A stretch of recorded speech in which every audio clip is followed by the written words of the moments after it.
I hear a lot of creators nowadays talk about how the media is trying to tear YouTube down, and I agree, but that has not always been the most of creators' concerns. YouTube has gone through a lot of massive changes, and people have changed the way they look at the platform significantly. In this video, we take a deep dive into the past and explore YouTube's major events, controversies, changes, and even how massive creators have come to be. Finally, I'll be talking about YouTube versus mainstream media, and the fight for an independent platform.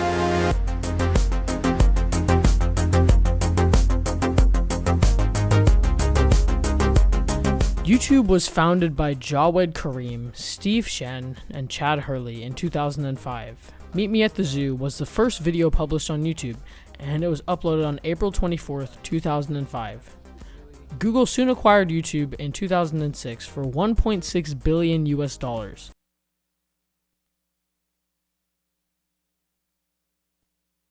This is Chad and Steve. We're the co-founders of the site, and we just want to say thank you. Today we have some exciting news for you. We've been acquired by Google. Yeah, thanks to every one of you guys that have been contributing to YouTube, the community. We wouldn't be anywhere close to where we are without the help of this community. Thanks a lot. By 2007, the viral era of YouTube was in full swing, with videos such as the legendary Dramatic Chipmunk and Charlie Smith's Keyboard Cat solidifying themselves in pop culture. YouTube's partner program was also launched in 2007, and since then has shaped and changed the platform.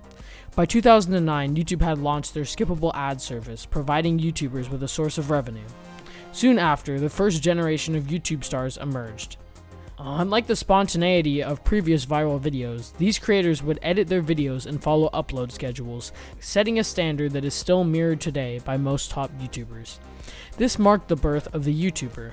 Smosh began to dominate the platform with Nika Higa, Shane Dawson, and Fred, and by 2010, they had all garnered followings in the millions.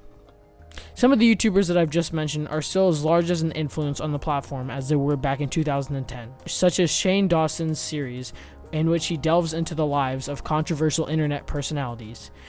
This series has garnered over 300 million views over 5 months, which is one of the largest series in YouTube's history. By 2013, however, new genres were on the rise, and the one at the front of it was PewDiePie. PewDiePie has become a massive figure on the platform, but back in 2013, his channel exploded through gaming videos, and he soon saw 12 million subscribers, surpassing Smosh, the biggest YouTuber at the time. YouTube had entered its gaming and Let's Play phase, and this did please the young algorithm. Because these videos brought in views, which is what the old algorithm was all about, you soon saw a whole new breed of YouTubers, such as Markiplier and Jacksepticeye, take shape. YouTube was becoming a different place, and new YouTubers who did not follow the trends at the time faced a different task that I mentioned earlier.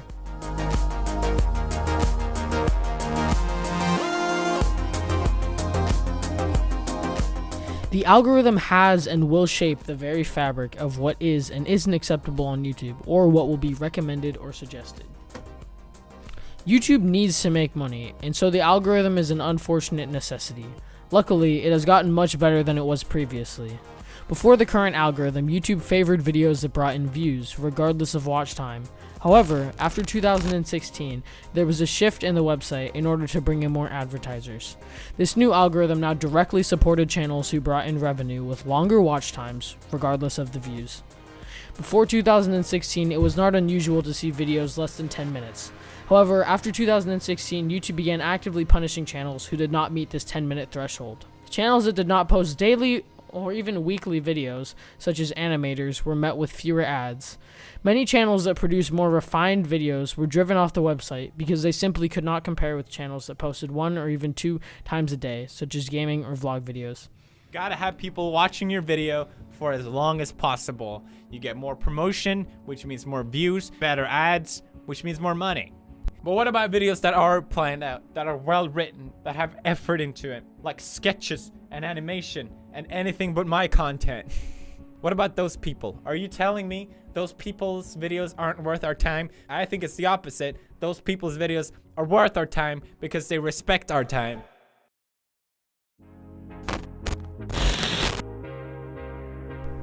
Quality ended up taking a backseat to quickly produced and longer videos. This created the rise of channels that could game the system for more relevancy and suggestion on top of more ads. Some channels that come to mind are Leafy's Here or Jinx, who could easily pump out one video a day. This was the rise of commentary and reaction channels. The drama began to see more views and subscribers, while YouTubers made entire series off of other YouTubers, such as iDubbbz's Content Cop series. The drama was so big in this time that it seemed that any creator with a following had some sort of controversy. But on September 12th, 2016, iDubbbz posted his Content Cop on Leafy's Here. Leafy quickly saw reduced numbers and views that he never regained. This was the first time a single YouTuber had dethroned an absolute mammoth on the platform. YouTubers in the commentary genre changed their videos in response to the Content Cop, as to not be grouped in with Leafy. Today, Leafy's channel has stood untouched since December 12th of 2017, seeming that he will no longer make any videos. Well, although this time was chaotic, many creators rose to fame in the midst of controversy, and many were weeded out of the system for the greater good. However, something was coming that would put an end to this time that no one had expected. On December 16th, 2016, the unthinkable happened, and Vine announced that they would be shutting down in January of 2017, forcing Viners onto another platform. YouTubers such as PewDiePie and H3H3 titled this the Viner Invasion, where Viners such as Logan Paul and Lele Pons migrated onto the website, bringing their audiences with them. Many began daily vlogging and doing sketch comedy. However, some of my favorite YouTubers came out of this time period. Drew Gooden and Danny Gonzalez come to mind when I think of some Viners that made a really positive difference on the platform. Some saw this quote-unquote invasion as pushing the bar lower for YouTube and saw these newfound YouTubers as outsiders. At the same time, PewDiePie was facing his own controversy after a joke went too far and multiple things were being taken out of context. And he was really criticized by the media. The Wall Street Journal and many other publications took this opportunity to slam YouTube and draw many advertisers away from YouTube by continuing to make puff pieces on specific instances. Many saw reduced or simply no advertisements for a period of time, as many large companies were quick to draw out from YouTube. Almost every content creator was hit some way or another with the quote-unquote adpocalypse. YouTubers had to become a lot more diverse with their revenue, as many creating merch and promoting it more, or simply doing more sponsored videos with brands such as Dollar Shave Club, Squarespace, Honey, and Wix. Brands that still allow creators to make what they want to make without being at the hands of the puppet master that is the algorithm. By Squarespace. This episode is brought to you by Squarespace. At this same time, however, YouTubers like the Odd Ones Out were rising to the top of YouTube, gaining 400,000 subscribers per month by June off of well-produced videos, and many other animators saw fame at this time as well. YouTube began promoting these videos seemingly from nothing, including my most popular video, Dumb Trends, which was posted in July of 2017.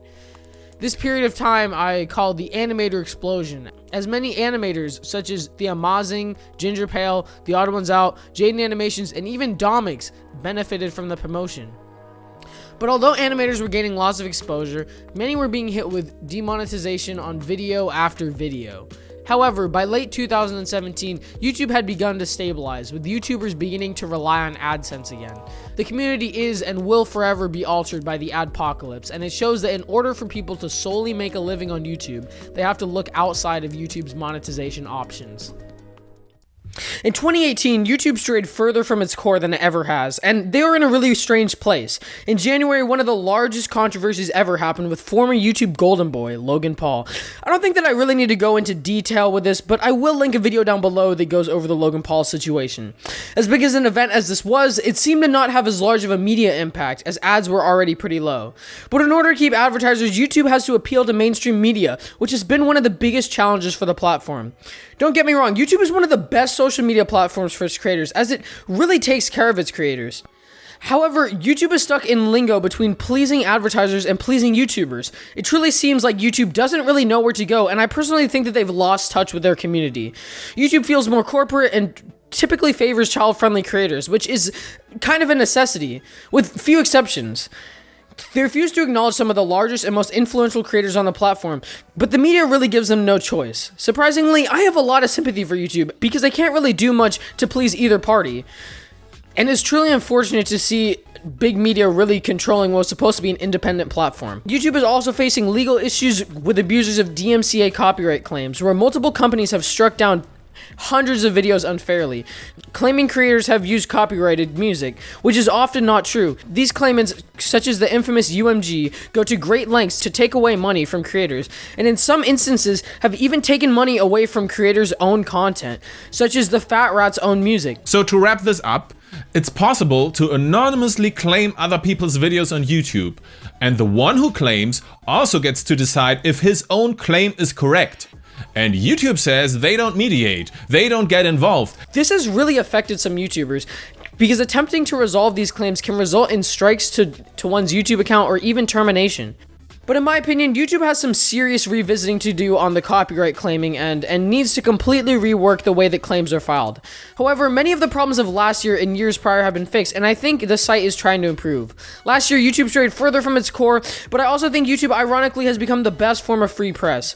Big media is slowly killing itself, and creators have spoken out about how these attempted puff pieces actually make people lose trust in the media itself. People are trusting individual creators more than ever, and although the media will not acknowledge it, creators are making a large difference in the world, and I think that says something about the future of free media.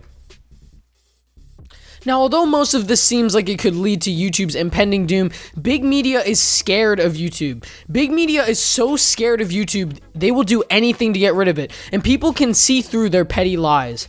The media makes YouTube seem like a hellhole, and honestly, YouTube is one of the best ways people have been able to express themselves in recent years. Believe me, YouTube isn't going anywhere, and as long as there are people willing to watch, there will be brands willing to pay. This video may have seemed like an attack on YouTube, but actually, I want everyone to know that YouTube is a godsend. I want this platform to be as best as it can be. And for traditional media, the ones of you who are going after independent creators, the ice is thinning, and you better watch your step before you drown in your own lies. Thank you.